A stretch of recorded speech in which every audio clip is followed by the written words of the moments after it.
Last class में हमने बात की थी कंसंट्रेशन ऑफ सॉल्यूट की किसी बाइनरी सोल्यूशन, ठीक है। उसमें एक टॉपिक छूट गया था हमारा, वो था पार्ट पर मिलियन, वो मैंने लिख दिया। डेंसिटी बहुत इंपॉर्टेंट टॉपिक है प्राची की वजह से, तो ये भी लिख दिया। इंटेक्स का एग्जांपल हम 2.3 करा दे। पहला पार्ट तो आसान था, दूसरे पार्ट में m1 v1 m2 v2 का फॉर्मूला लगना था, करा दिया। इसके बाद जो बारी आती है आपकी वो है ये टर्म। समझो क्या टर्म? सॉल्युबिलिटी। क्या है सॉल्युबिलिटी? पहले मैं आपसे पूछ रहा हूं सॉल्युबिलिटी क्या है, आप क्या क्या जानते हो सॉल्युबिलिटी के बारे में, बताओ।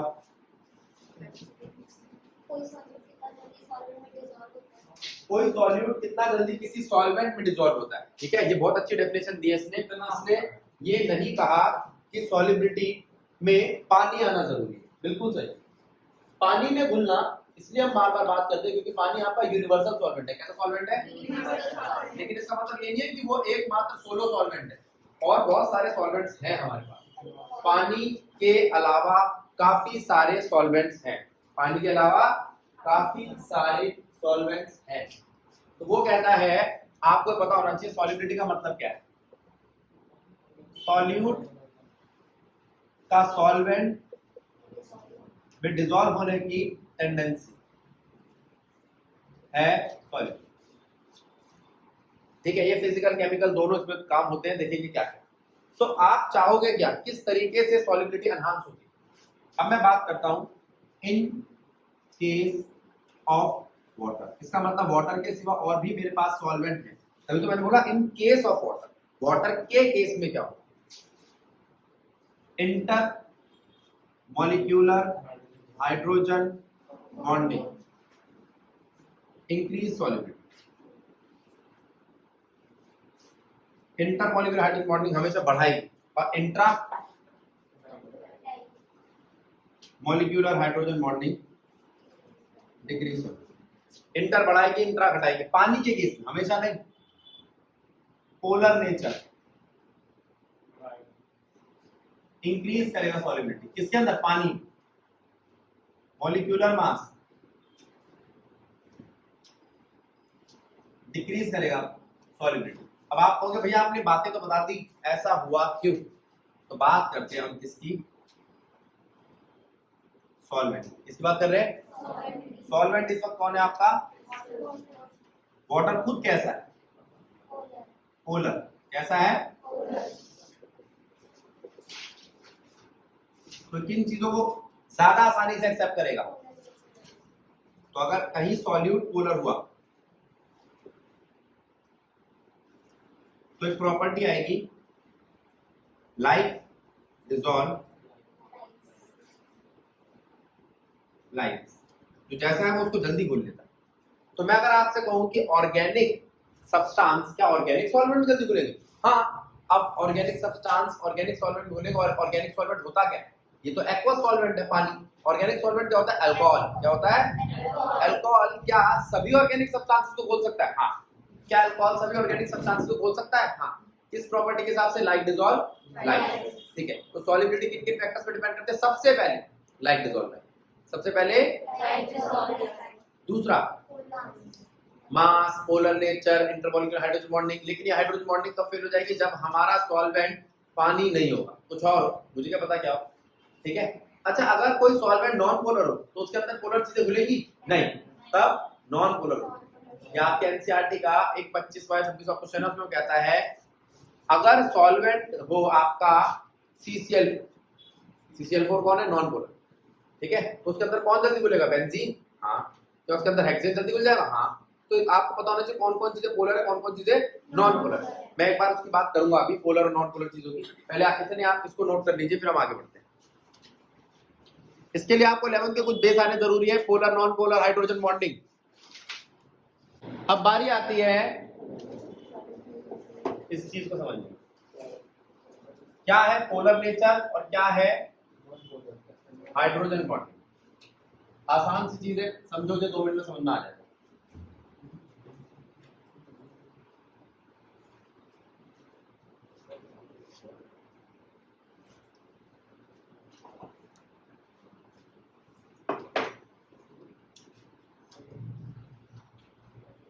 पोलर। देखो अगर मैं आपसे कहता हूं ये BeCl2 प्लस से माइनस की तरफ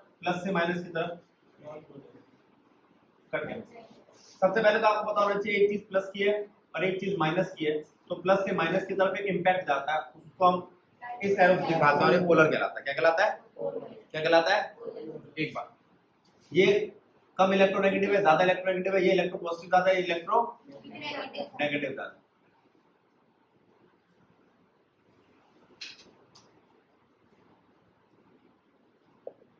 H से N की तरफ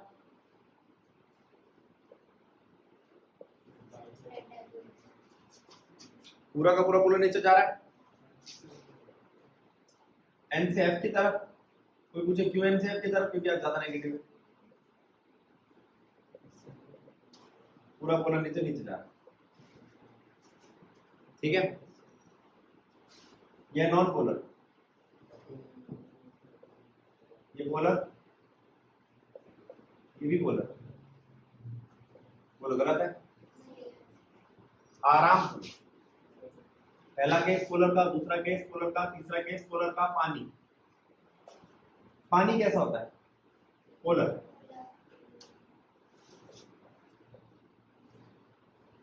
आर्यन बात ठीक है, बोल। लेकिन कार्बन की चेन C6H14, बेंजीन, ये सब नॉन पोलर है, इनमें कोई प्लस माइनस नहीं है। कार्बन की चेन तो सिंपल, तो ये सब नॉन पोलर है। ये सब कैसे हैं? अब हाइड्रोजन बॉन्डिंग, क्या हाइड्रोजन बॉन्डिंग कैसे काम करती है? इंटर मॉलिक्यूलर हाइड्रोजन बॉन्डिंग का मतलब क्या है?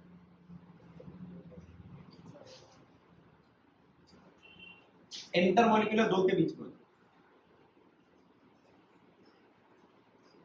इसका डाउट है क्या नंदिनी? तुझे पता है कि हाइड्रोजन बॉन्डिंग जो होती है वो हाइड्रोजन और फोन के बीच में होती है, HF के बीच में, HO के बीच में, HN के बीच में। HF के बीच में बहुत ताकतवर, HO के बीच में कमजोर और HN के बीच में बहुत कमजोर। दूसरा, इंटरमॉलिक्यूलर हाइड्रोजन बॉन्डिंग की बात करूं तो H2O दिख रहा है, और H के बीच में बॉन्डिंग, और H के बीच में दूसरी बॉन्डिंग वगैरह। ठीक ठीक। इंट्रा खुद ही के साथ,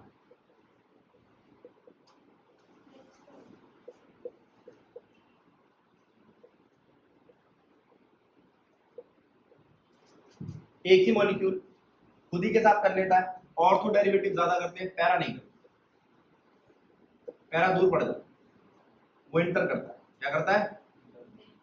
ये इतना दूर पड़ जाता है, इसको दूसरा मॉलिक्यूल। इंटर समझ में आ गया? इंट्रा समझ में आ गया? बोलो सही है गलत है?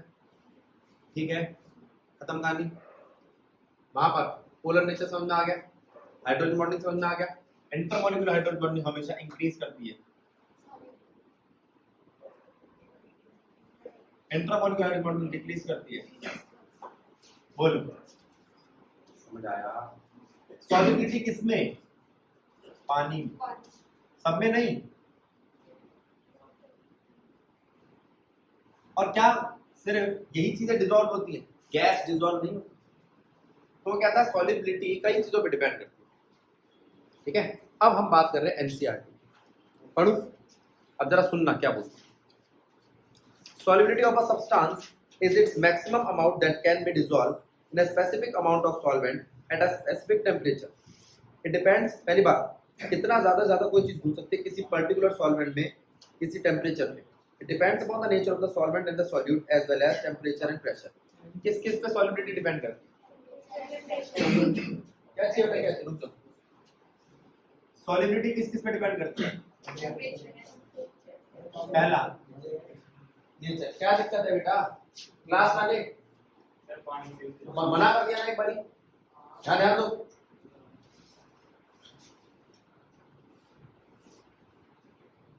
हाँ मतलब लेक्चर वो हो रहा है, वीडियो डाउनलोड हो रही है, तो मैं बकवास कर दिया तो बोल तो मना करा दो बारी मैंने, तो क्यों दोबारा बोल रहे?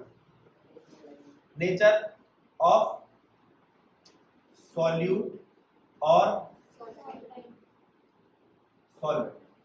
एक ये हो सकता है होमोजीनियस हो दोनों, मतलब अगर लिक्विड लिक्विड में डिसॉल्व करो तो अच्छा होगा,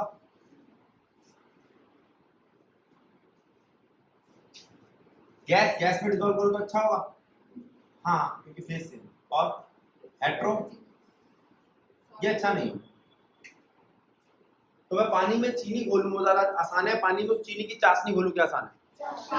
बात समझ रहे हो? अच्छा, दूसरा टेम्परेचर, तीसरा प्रेशर। टेम्परेचर इंक्रीज करने से सॉल्युबिलिटी क्या होती है? और प्रेशर इंक्रीज करने से ये डिपेंड करता है। अब आप कहोगे टेम्परेचर इंक्रीज करने से सॉल्युबिलिटी इंक्रीज होती है, हाँ किसकी? When temperature increase solubility increase किसकी? लिक्विड की सॉलिड? इसकी गैस की। गैस का बिल्कुल उल्टा काम करती है। प्रेशर इंक्रीज करने से लिक्विड और सॉलिड पे असर नहीं पड़ता। प्रेशर लिक्विड सॉलिड पे असर नहीं डालता, गैस पे असर डालता है। तो इसका मतलब अगर मुझे बात करनी होगी गैस की, किसी चीज को डिसॉल्व करना है, ठीक है, पानी में कार्बन डाइऑक्साइड घोलनी है, क्या घोलनी है? पानी और कार्बन डाइऑक्साइड क्या एक जैसे फेस के हैं? गुंजन नोट मत कर, पानी और कार्बन डाइऑक्साइड के एक जैसे फेस क्या? नहीं, कार्बन डाइऑक्साइड को पहले कंप्रेस करो, उसे लिक्विफाई करो, अब घोल दो, कंप्रेस करो, लिक्विफाई करो और फिर घोल दो। अगर आप इसको कंप्रेस करते हो, इसको लिक्विफाई करते हो तो ये घुल सकती है, नहीं तो नहीं। ठीक है, अब फिर दोबारा सुनो। हाँ ये सॉलिबिलिटी वाइड रेंज है, सिर्फ पानी की नहीं। अब मैं आपसे कह रहा हूँ पानी में आप घोल क्या रहे हो? गैस। गैस घोलने के लिए पहले गैस को कंप्रेस करते हो, गैस को कंप्रेस करने का मतलब प्रेशर बढ़ा रहे हो कम कर रहे हो? प्रेशर। टेम्परेचर अगर बढ़ा दोगे तो क्या होगा? फिर वो खुली हो जाएगी, तो यहाँ उल्टा पड़ जाएगा। टेम्परेचर बढ़ाने से गैस की सॉलिबिलिटी कम होती है। आप एक काम करो, पेप्सी की बोतल लाओ और फ्रिज से निकालो, उसमें तो कोई बबल नहीं निकले, लेकिन जैसे जैसे अपना वो टेम्परेचर नॉर्मल करेगा उसके बबल निकलने लगेंगे, फ्रिज निकलने लगेगा। क्यों?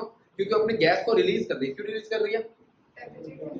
टेम्परेचर डिक्रीज हो रहा है तो गैस बाहर निकल रही है। बात समझ आ रही है? तो टेम्परेचर बढ़ने से गैस सारी बाहर निकल जाएगी।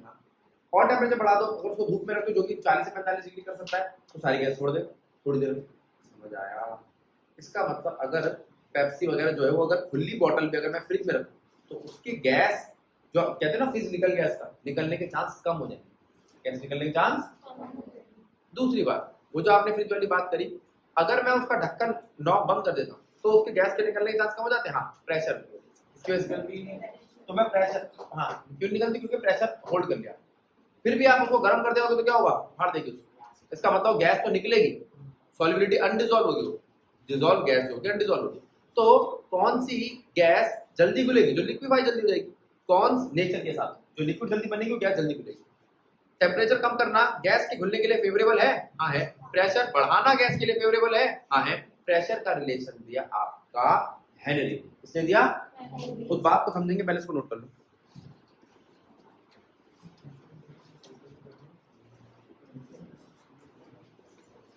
इसका मतलब ये हुआ बेटा आपका गैस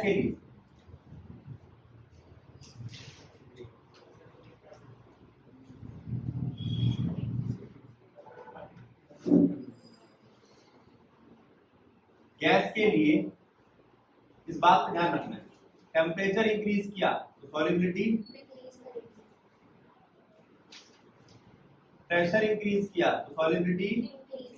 ये बात, टेम्परेचर बढ़ने से सॉल्युबिलिटी बढ़ती है, प्रेशर बढ़ने से सॉल्युबिलिटी बढ़ती नहीं घटती है। ये बात ध्यान रहेगी। क्यों? टेम्परेचर बढ़ने से सॉल्युबिलिटी घटती है और प्रेशर बढ़ने से सॉल्युबिलिटी। सही तो बोला है? आगे अब इसके बाद टेम्परेचर प्रेशर की बात हो गई, बोलो। अब प्रेशर को समझाने के लिए क्वांटिटेटिव रिलेशन फॉर प्रेशर या solubility, effect of solubility of pressure, वो समझाने के लिए क्वांटिटेटिवली कितना होगा। हमने एक लॉ लिया हेनरी का, हेनरीज लॉ। और हेनरी का लॉ क्या कहता है? हेनरी का लॉ कहता है pressure is directly proportional to mole fraction of solute. इस पे प्रेशर डिपेंड करता है मोल फ्रैक्शन ऑफ सॉल्यूट पे, और अगर प्रोपोर्शनलिटी का साइन हटाओगे तो बन जाएगा KH mole fraction of solute. KH क्या, हेनरीज कांस्टेंट है। KH क्या आपका,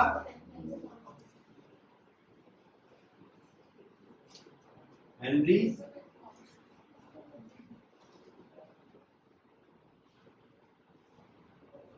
खत्म बात।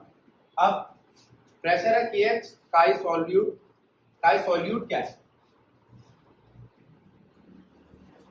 Number of moles of solute divide by number of moles of solute plus, अब KH की वैल्यू वेरी करेगी, KH की वैल्यू वेरी करती है। आप कौन सा सॉल्वेंट लेते हो उसके हिसाब से, ठीक। अब अगर मैं आपसे बात करूं ये करना है तो आप कहोगे भैया यहाँ पे सॉल्यूट का भी चाहिए होगा, सॉल्वेंट का भी। पानी के लिए इस बात को याद रखना बहुत मदद करेगा। पानी की डेंसिटी होती है 1 ग्राम पर क्यूबिक सेंटीमीटर, और अगर आपको पानी दिया हुआ है मास में 1 किलो यानी कि 1000 ग्राम, उसका वॉल्यूम कितना होगा, 1000 ml या 1 लीटर। डेंसिटी मास और वॉल्यूम समझ लो, डेंसिटी मास वॉल्यूम, ठीक है। पानी का नंबर ऑफ मोल्स क्या होते हैं, गिवन मास करते तो कितना आता है,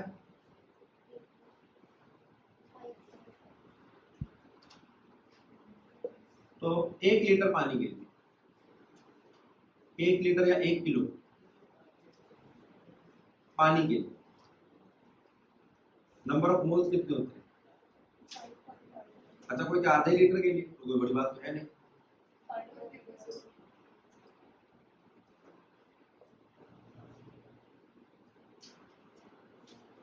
ठीक, नंबर ऑफ मोल्स निकालने आए, वॉल्यूम निकालना आया, हेनरी का बात समझ में आई। अब हम इस पे एग्जांपल लगाते हैं। एग्जांपल नंबर आई थिंक 4 है, 2.4 कहता क्या है,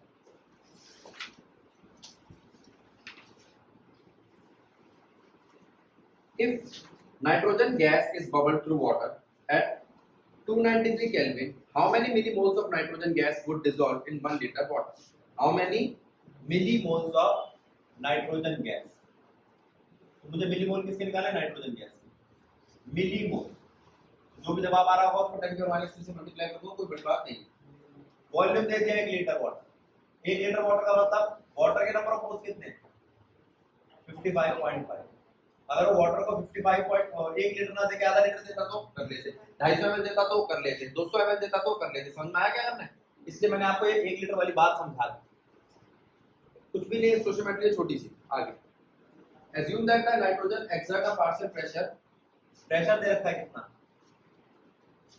0.987 बार। हेनरीज कांस्टेंट क्या होगा पता लगा, नहीं हेनरीज कांस्टेंट दिया हुआ है वो पता लगा नंबर, हेनरीज कांस्टेंट है 76.48 किलो बार। पकड़ो, अब देखना क्या होगा, आप कह सकते हो प्रेशर होता है KH काय N2। KH तो ठीक है, काय N2 का मतलब क्या है, number of moles of N2 plus number of moles of N2 plus. अब प्रेशर कितना है, अब KH को भी किलो बार से खोल लेना, अगर यूनिट सेम हो तो गड़बड़ हो जाएगी।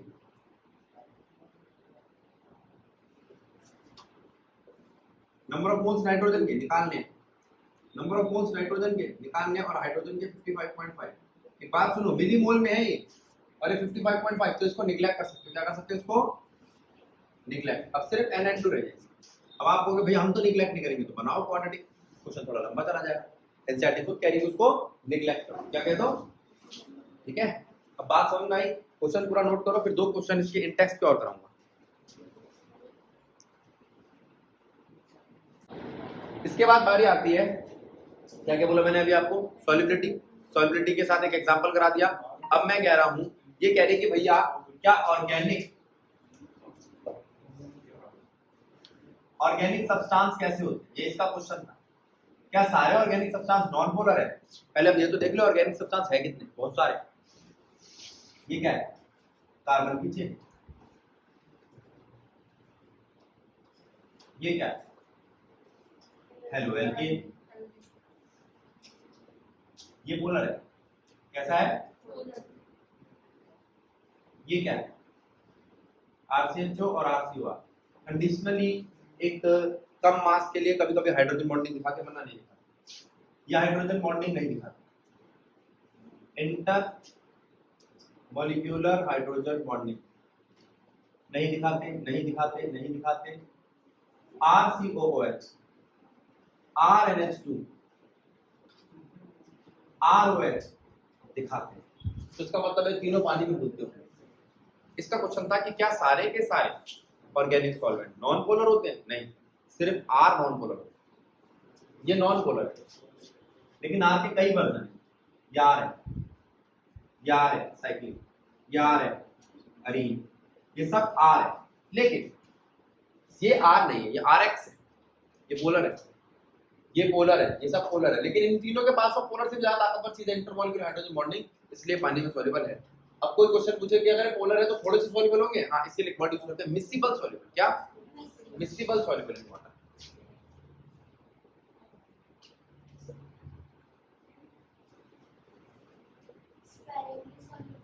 स्पेरिंगली सॉल्युबल बहुत अच्छा वर्ड। सॉल्युबल इन वाटर,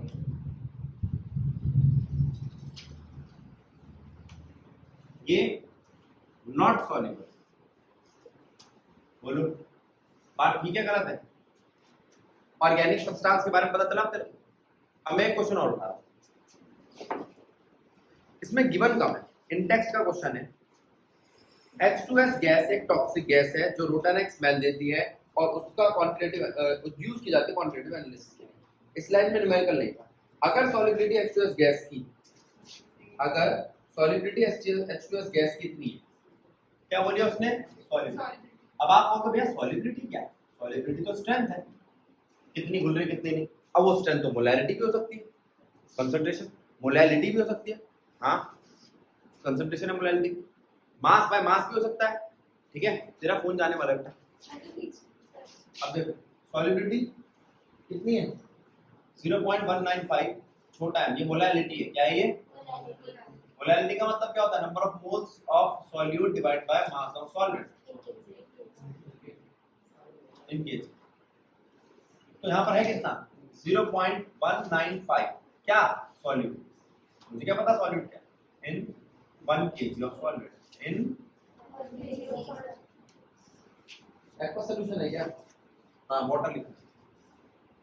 फिर वही 1 kg ऑफ वाटर आ गया, मतलब नंबर ऑफ मोल्स कितने हैं वाटर के? कितने हैं? और 0.195 क्या है? ये नंबर ऑफ मोल्स है। किसके नंबर ऑफ मोल्स है? ये नाम नहीं पता इसका। H2S के 0.195। दो चीजें चाहिए थी, मिल गई तो बढ़िया हो गया क्वेश्चन। ठीक, अब वो मांगता है यहाँ पे मेरे से Henry's constant, pressure is equals to KH काय आया काय बी की जगह तो गैस बोल सकते हैं। गैस का प्लस वाटर का, क्या दोनों चीजें हैं? हाँ है। KH है, निकालना है। अब ये कह रही है प्रेशर तो दिया नहीं, उसने एक वर्ड यूज किया है STP। इंटेक्स का कौन सा क्वेश्चन था ये बेटा? देखिए छठा सात। STP standard temperature pressure. तो इसमें 1 एटमॉस्फेयर हो गया प्रेशर। अब प्रेशर दिया है, ये दिया है, तो क्या KH आ जाएगा? बोलो। जरूरी नहीं है वो खुला गिवन दे, उसने क्या कर दिया? STP की फॉर्म में गिवन दे दिया। किसकी फॉर्म में दे दिया? STP की फॉर्म में गिवन दे दिया, स्टैंडर्ड टेंपरेचर एंड प्रेशर। समझ आया? H2S gas is Rotanex smell, इसमें कुछ नहीं था। If the solubility of H2S gas in water at STP is 0.195, calculate Henry's constant. Note करो।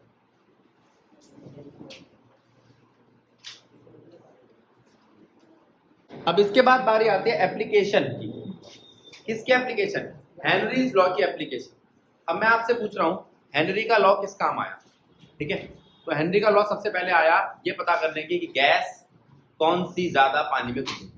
ठीक है, तो हमने कहा कि भैया एक काम करते हैं, पानी में गैस घुलते ही नहीं। पानी में गैस घुलने से क्या फायदा होगा? पानी में ना कंटेमिनेशन हो जाता है, वो ऐसी ऐसी गैसेस घुल जाती है जो हमारे लिए हार्मफुल।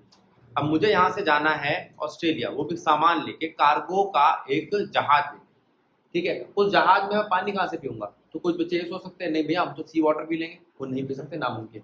ठीक है, हमें पानी पीने का लेके जाना पड़ेगा बड़े बड़े बैरल्स में। इसी की वजह से उन्हीं बैरल्स के अंदर उस पानी का चेंज होते होते, फिर फर्मेंटेशन होते होते, ऐसे ही कहते हैं, मुझे पता नहीं है, वाइन या जो तुम्हारी बियर होती है, इसी तरीके से वो इजाद हुई। लेकिन अब वो जो लेके जा रहे हैं, तो उन्होंने क्या करा, हेनरी नाम के साइंटिस्ट ने सोचा अगर मैं इसके अंदर जो कंटेमिनेशन करने वाली गैस है उसको रिप्लेस करके किसी और गैस से रिप्लेस कर दूं जो ज्यादा हार्म ना पहुंचाए वगैरह वगैरह, तो उसने पानी के अंदर एक गैस डालनी चालू कर दी। उस गैस का नाम क्या था? Carbon dioxide. उससे क्या होता था, वो पानी को खराब नहीं होने देती।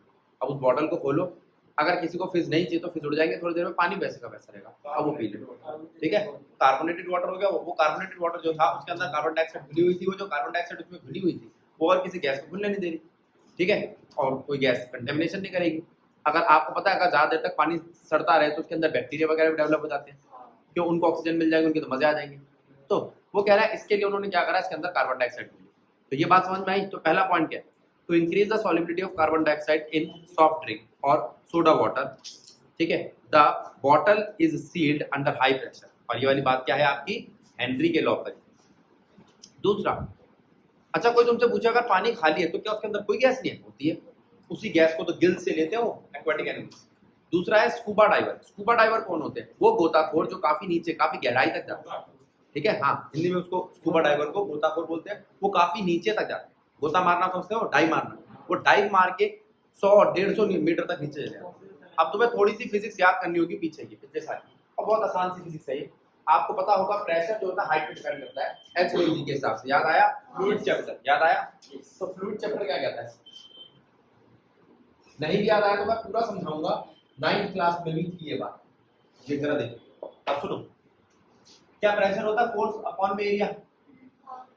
फोर्स होता है m g by area. Mass को लिख सकते हो तुम volume, density g by area. Density को लिख सकते हो एरिया इनटू हाइट। एरिया से एरिया गया, प्रेशर क्या आ गया? अगर कोई आदमी सरफेस पे, बिल्कुल सरफेस, यहां तक पानी, हाइट तो 0 है, उसके ऊपर कितना प्रेशर लग रहा है? 1 एटमॉस्फेयर। कितना लग रहा है? उसमें सिर्फ एटमॉस्फेरिक प्रेशर लग रहा है। लेकिन वो आदमी इतना गहरा चला गया, इतना गहरा चला गया तो क्या हुआ? इतना हाइट का प्रेशर हो रहा है। इस हाइट का प्रेशर कितना है? इस हाइट का प्रेशर आया H। अब वो जितना नीचे जाता जाएगा उस पर प्रेशर बढ़ता जाएगा। ठीक है, अब ये मेरा हाथ है, इस हाथ के अंदर वेन्स है, नसें हैं हमारे शरीर। ठीक है, एक तो ये प्रेशर बढ़ रहा है। अब इस प्रेशर से बचने के लिए क्या करूं मैं? इतना टाइट सूट पहनते हो कि वो वेन्स वगैरह फट ना जाए, एकदम से प्रेशर आना रिलीज होना। वो देखिए कभी वो जो स्कूबा डाइवर ड्रेस पहनते हैं, वो खुद इतनी सी ड्रेस होती है, फिर उसमें लोशन वगैरह लगा के जबरदस्ती चढ़ाते हैं, फिर जाते हैं। उसके लिए भी प्रैक्टिस चाहिए, नहीं कि क्या नाम है, प्रीति ने सोचा कल मैं स्कूबा डाइवर बनूंगी, नहीं, काफी उसकी प्रैक्टिस होती है, वो उनके लिए करते हैं, काफी सारी चीजें। ठीक है, अच्छा अब वो कह रहा है कि भाई स्कूबा डाइविंग करी, वो नीचे गया, नीचे जाने पर क्या हुआ? अब आप बात को समझिए, ये एक नस है, ये हमारी एक वेन है, इसमें ब्लड फ्लो कर रहा है। क्या फ्लो कर रहा है? ब्लड। ब्लड तो फ्लो कर रहा है, ब्लड में होता क्या है? ऑक्सीजन। ऑक्सीजन नहीं, आप एयर बोलो तो ज्यादा अच्छा। हम जो सांस लेते हैं उसको लाने ले जाने का काम ब्लड करता है। आपको बायो में पता होगा, ब्लड एक ट्रांसपोर्टर है। क्या है? तो एयर को भी लाते ले जाते हैं। और एयर के अंदर क्या है? ऑक्सीजन और नाइट्रोजन। नाइट्रोजन क्या है? इनर्ट है, रूम टेम्परेचर। गैस है, गैस नॉर्मल प्रेशर, कैसे प्रेशर पे? और लिक्विड है हाई प्रेशर। अब बोलो, बहुत प्रेशर बढ़ने पर यही नाइट्रोजन क्या बन जाती है? लिक्विड। अब वो जो, अब मैं इसको फिर से बना के दिखाता हूँ, थोड़ा देखना पड़ेगा, थोड़ा सोचना पड़ेगा कि कैसा होता है। अब मैं फिर से एक रस बना, ठीक है, इसमें ब्लड फ्लो कर रहा है। अब वो ब्लड क्या करेगा देखना,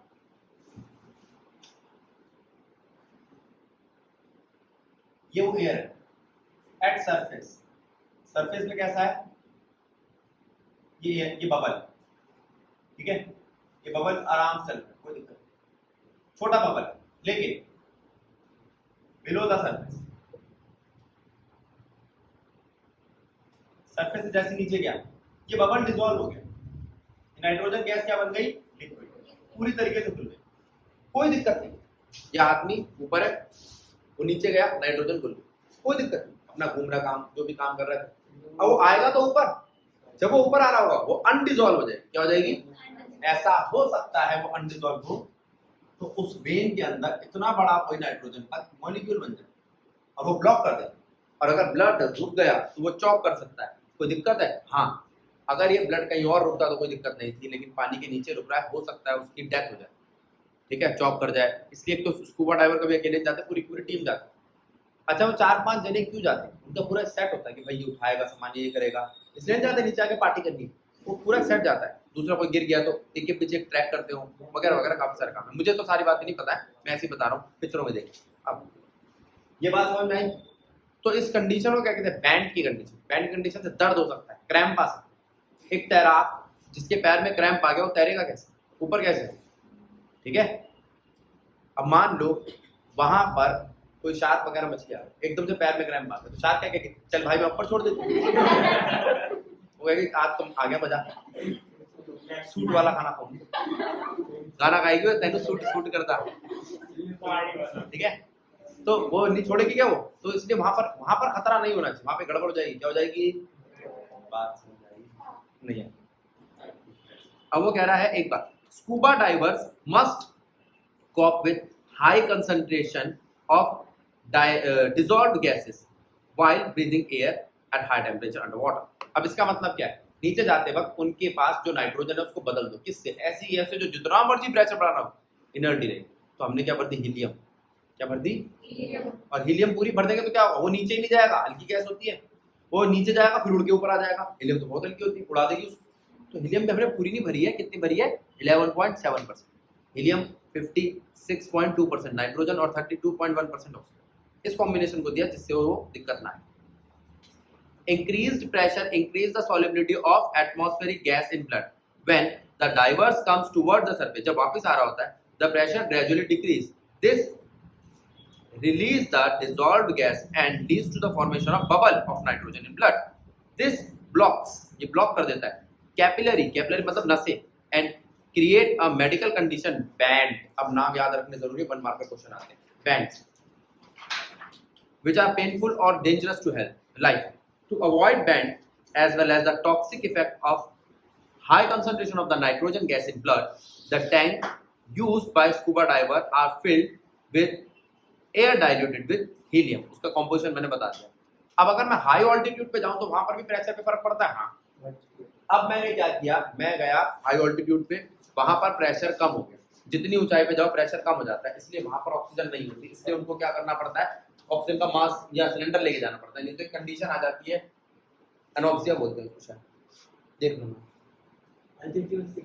हाँ, ऑल्टीट्यूड सिकनेस, उसमें क्या होता है, उनको उनका दिमाग कम चलता है, क्यों, ऑक्सीजन दिमाग तक नहीं पहुंचेगी, एटीपी नहीं मिलेगा तो काम नहीं करेगा। जैसे मेरी आदत तबीयत खराब है, मैं थोड़ा डाउन फील कर रहा हूँ तो क्या होता है, बार बार देखना पड़ रहा है चीज, क्यों, ऐसा लग रहा है नींद से आ रही है, क्यों आ रही है, ऑक्सीजन कम मिल रहा है मेरी बॉडी को, दिमाग को, हाँ बस, ये तो आपको पता ही होगा, डाउन फील करते जाओ। अगला, अब वो कहता है एक और चीज, ये आपका कंटेनर है, इसमें आप खाना वाना पका रहे हो, तो खाना पकाने पर भी प्रेशर का फर्क पड़ता है, किसका फर्क पड़ता है, अगर बाहर एटमॉस्फेरिक प्रेशर कम होगा तो खाना देर में गलेगा, बाहर एटमॉस्फेरिक प्रेशर ज्यादा होगा खाना जल्दी गल जाएगा, इस वाली बात को हम पढ़ेंगे नेक्स्ट क्लास में, वेपर प्रेशर में। अभी हम क्या पढ़ रहे हैं, at altitude, at high altitudes the partial pressure of the oxygen is less than ground level, partial pressure कम होता है, this leads to a low concentration of the oxygen, इसकी वजह से हमारे ब्लड में ऑक्सीजन की कमी हो जाती है, टिश्यू जो होते हैं वहां पर रहने वालों के जो चढ़ने वाले होते हैं उनमें ऑक्सीजन कम चढ़ती है, tissues of people living at high altitude और क्लाइंबर, उनमें कम होती है ऑक्सीजन की मात्रा, low blood oxygen cause climber to become weak and unable to think clearly, symptom of the condition is anoxia, ANOXIA, ये और बैंड, ये दोनों चीजें पूछी जा सकती है। ये 3 एप्लीकेशंस हैं। इफेक्ट ऑफ टेम्परेचर मैं बता चुका हूँ आपको, ठीक है। अब मेरी बात सुनो, यहाँ तक ये टॉपिक समझ में आया। ये टॉपिक समाप्त। अगली क्लास का जो टॉपिक है वो कॉलिगेटिव प्रॉपर्टी पे लेके जाएगा आपको, बहुत इंपॉर्टेंट है। वेपर प्रेशर आगे आने वाली दोनों क्लासें बड़ी इंपॉर्टेंट है, ठीक है। एक मिनट रुको।